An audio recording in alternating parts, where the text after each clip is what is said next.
Monsieur le Président Vallot, pour le groupe socialiste, vous avez la parole pour une durée de 10 minutes. Oh ben, comme toujours.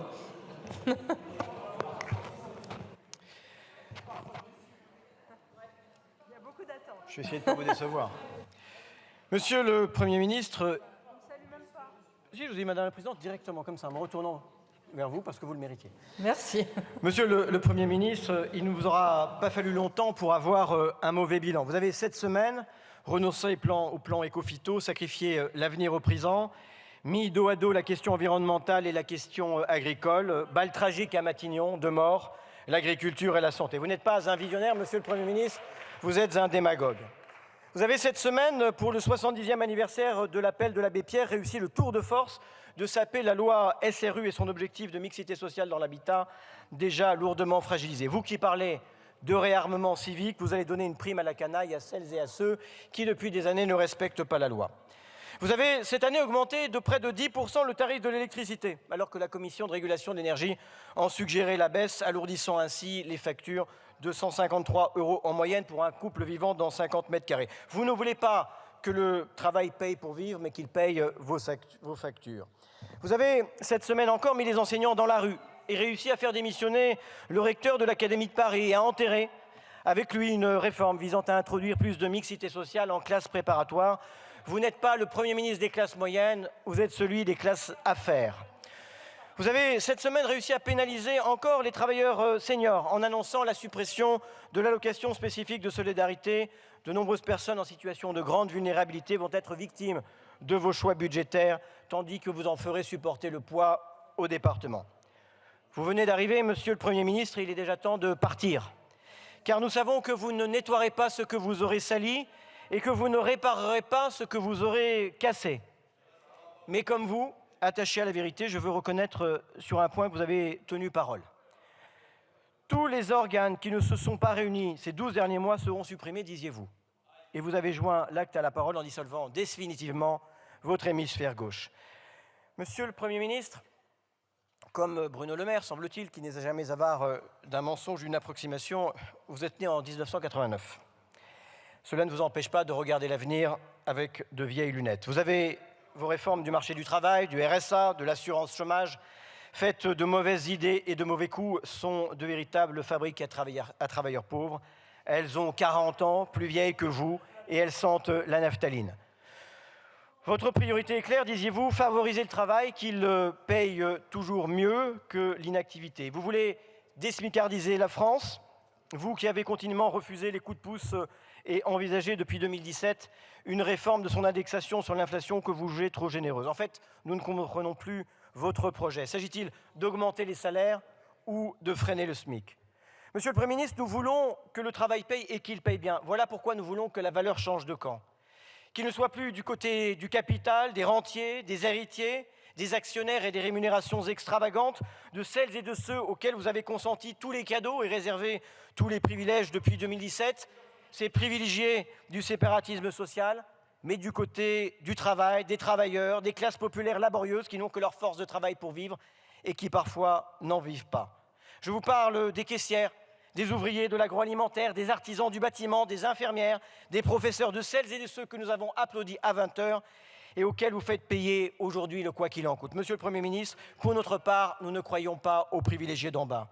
Ce qui est en jeu, c'est le juste partage de la valeur entre le capital et le travail dont il faut égaliser l'imposition en supprimant la flat tax, en rétablissant l'ISF, en taxant les multinationales qui consolident 40% de leurs résultats dans des paradis fiscaux.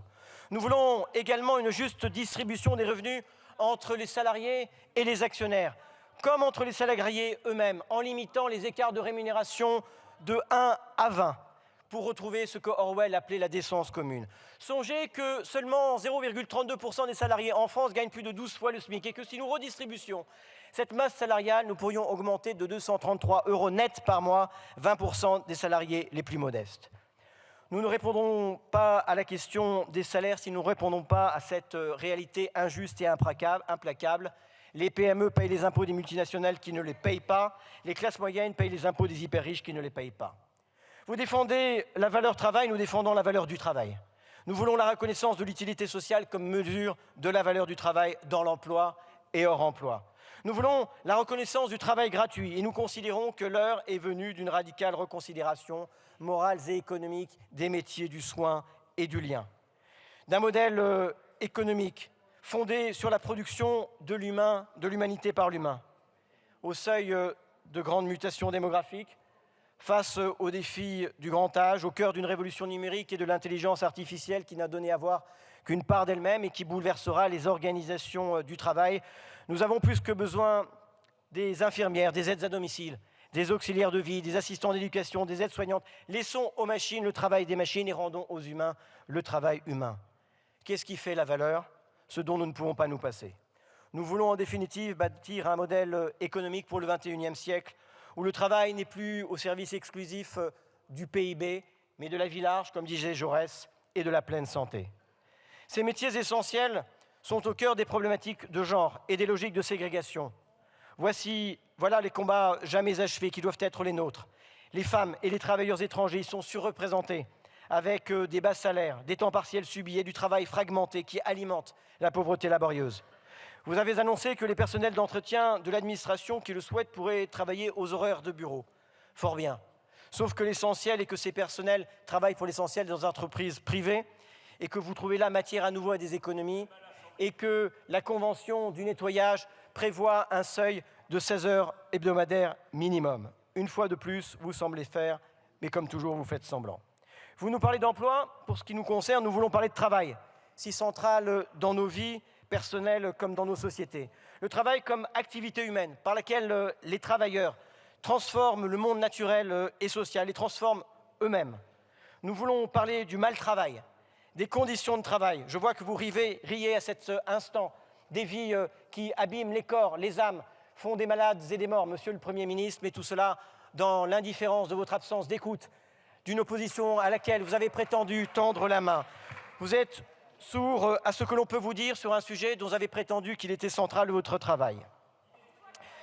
Sens menacé par l'organisation du travail. Oui, certains des travailleurs perdent le goût et le sens du travail.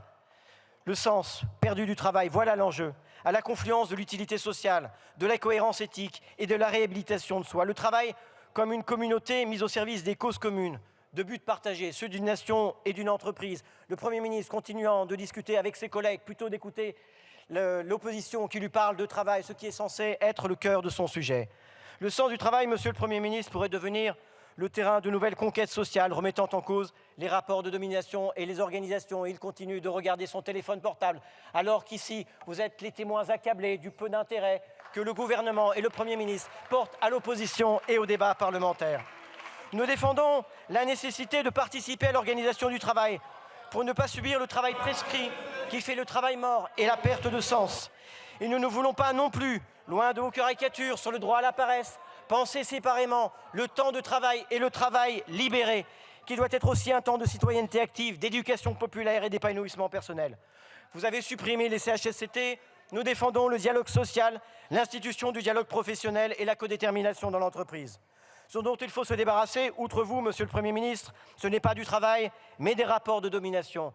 Voilà pourquoi, toujours dans l'indifférence, puisque vous continuez de discuter avec vos voisins de derrière, loin du réarmement civique, de la recivilisation, vous continuez, par votre attitude même, d'être le symbole d'un mépris dont vous saviez que vous ne vous départiriez pas. Voilà pourquoi nous luttons contre la libéralisation, contre le retour du tâcheronnage pré-industriel et que nous défendons la présomption de salariat pour les travailleurs des plateformes. Hier comme aujourd'hui, nous devons toujours mieux civiliser le travail. Vous n'aspirez qu'à le libéraliser. Monsieur le Premier ministre, occupé à rire avec vos ministres, alors que 152 travailleurs sont morts dans notre pays l'année dernière, que les maladies professionnelles explosent, que la pleine santé au travail devrait être l'un de vos objectifs, vous préférez continuer de vapoter et de papoter. Monsieur le Premier ministre, votre discours sur le travail est un discours à courte vue. Une vue courte et de vieilles lunettes, disais-je. Les Français ne vous font pas confiance pour conduire le pays. Nous ne vous font pas confiance pour tenir le volant. Voilà pourquoi nous voterons cette motion de défiance. Je vous remercie évidemment pour l'intérêt soutenu que vous avez manifesté à nos propos.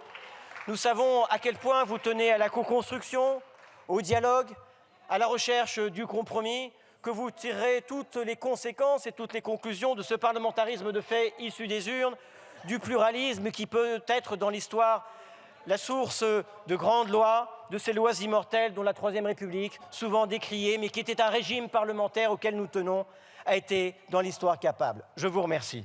Merci beaucoup, Monsieur le Président.